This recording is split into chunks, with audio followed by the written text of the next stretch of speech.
Hey folks, Dave with Small Batch Cigar. Today we're taking a look at the Crowned Heads Coroneta Habano for the very first time for me. I'm super pumped to dive into this guy. Thank you so much for joining us.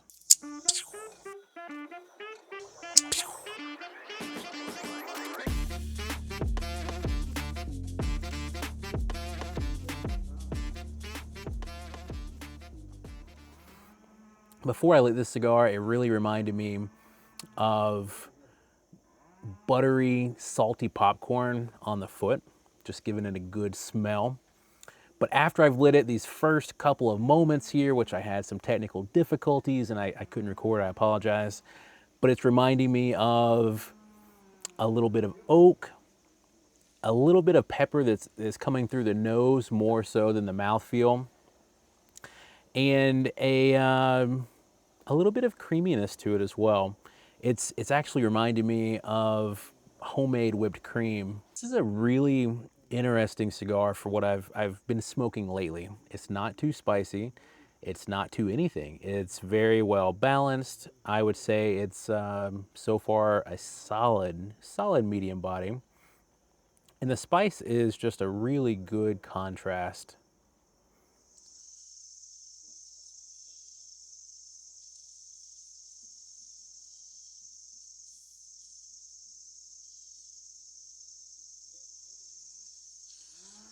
I love Ecuadorian Habano wrappers. I feel like it's gotta be one of the most versatile wrappers you can use.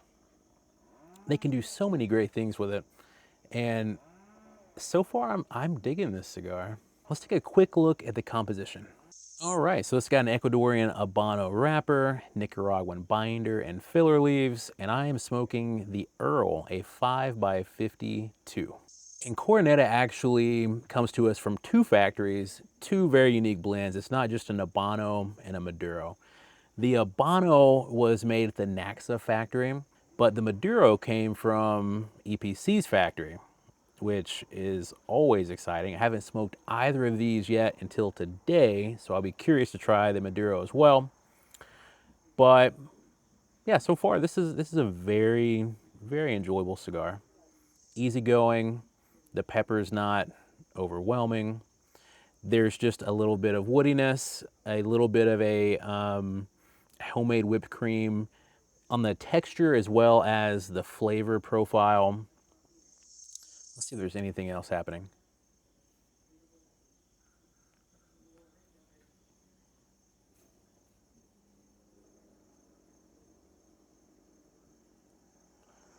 Maybe a gentle raisiny sweetness. Very faint, very mild, but I'm I'm digging deep because right now I'm pretty much only getting cream and wood. What do you guys think about the band here? I thought I'd like the band a lot more before I got it in person. It just kind of wants to flake up just a little there. But I really like the concept and how it sticks out from the main band. Let me know what you think. Crowned Heads has been on a tear for a long while, especially after the first release of Mil Diaz. I fell in love with the Mil Diaz Maduro, with that Ecuadorian Sumatra Maduro wrapper. But then you had Juarez, and you just had so many exciting releases. All the Los Calaveras since then, Los Calaveri, I don't know. We'll just call them Los Cals for short. Have been great. I personally prefer last year in the 54 size to this year. The broadleaf expression from last year, I think we talked about it recently, mind-blowing. Totally different from anything I've ever had in the broadleaf spectrum before. This one right this moment is not wowing me as much as the cigars I just mentioned, but it's good. Right about here, it's reminding me of a soft tres leches kind of dessert with the pepper, with the cedar.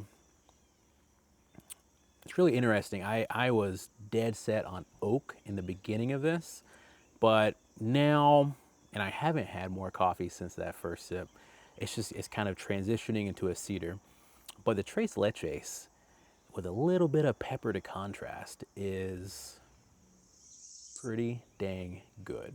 Pretty dang good. Yeah, I might have spoke a little too soon. Not every cigar really starts off blasting, you know? Some cigars need to slowly ease into things. It might be the Coroneta Habano.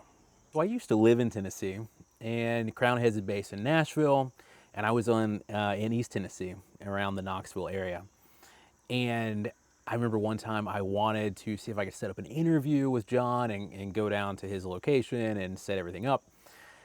And the days that it worked for me, for the brief time that I was in the States, it did not work for Jon. He was like, no, no, no, no, no. Those are family days.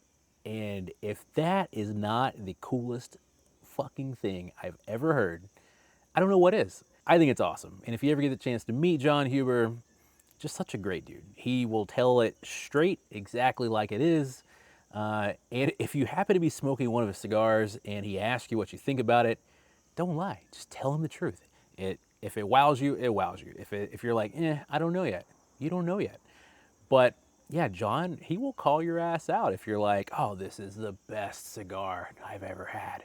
And he'll just look you straight in the eye if he doesn't believe you and be like, dude, don't blow smoke.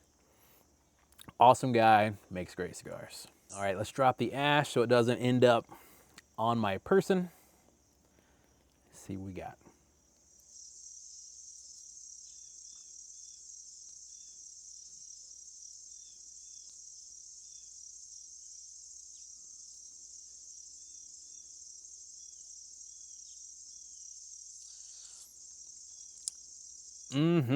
Okay, so pepper has dialed back significantly. It's still there playing a contrasting role, but now there is an oiliness to this. It's reminding me of, what's that coffee? It's a very specific type of coffee that's just very oily, very oily.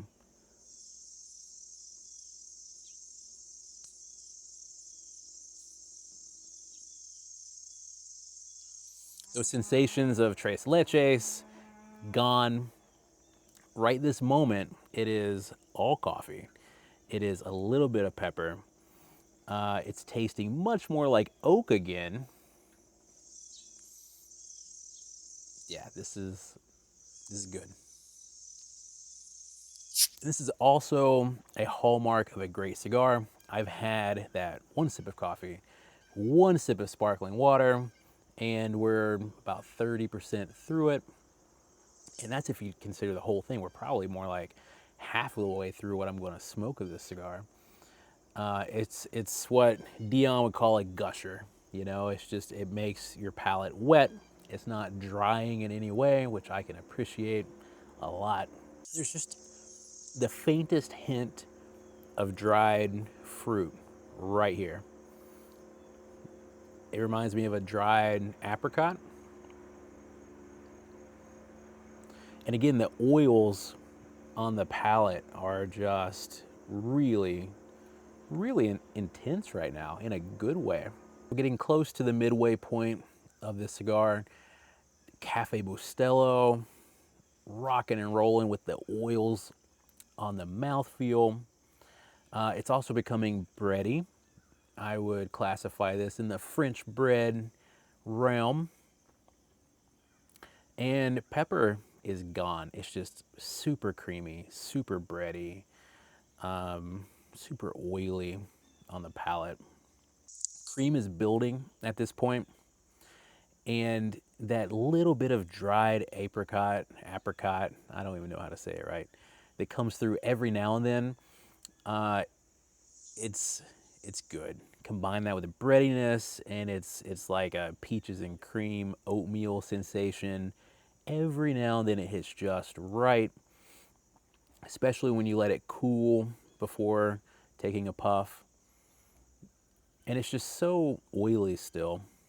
Yeah, I'd say leave your coffee at home for this one, because the second half, coffee really shines right on the back end. Very bready. That puff was so bready. That was like brioche. That was a sweeter, softer, delicate, bready sensation.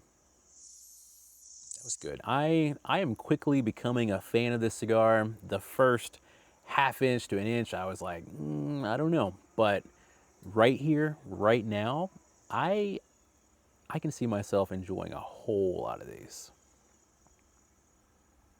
Super curious about the Maduro though. Super curious. Because EPC just, I mean, legend. Legend. Dropping the ash yet again. Let's see what we got.